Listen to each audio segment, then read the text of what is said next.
Getting old and dying alone is probably one of the biggest fears that people have in life. We imagine being very old, having no spouse or significant other to love us, and there is no one there to take care of us when we are slowly dying. To avoid this fear of ending up alone, many people will select a partner who may not be right for them. They think to themselves, this person is good enough, even though I don't truly love them. I won't die alone if I just stick with this one person.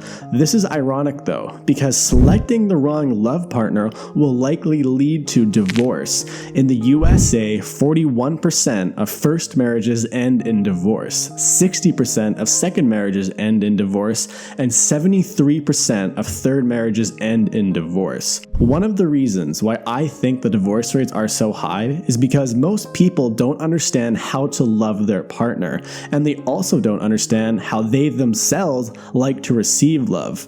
A very famous marriage counselor named Gary Chapman wrote a book called The 5 Love Languages, and he said every single problem in any relationship can be tracked back to these 5 love languages.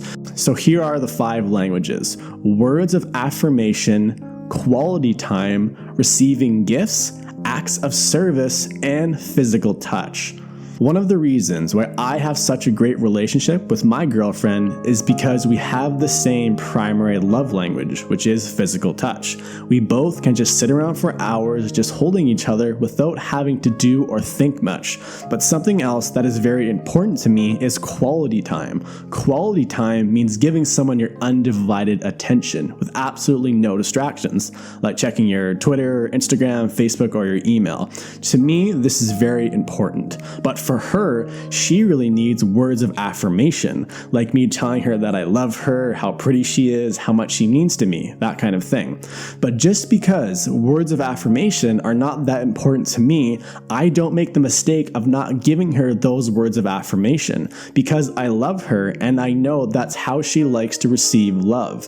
And if I don't do these things, she will feel like that I don't love her or I'm losing interest in her. The whole point here is to find out what your partner's needs are and to make sure that you both speak the same primary love language, because if you guys speak totally different love languages, it's hard for a relationship to work out.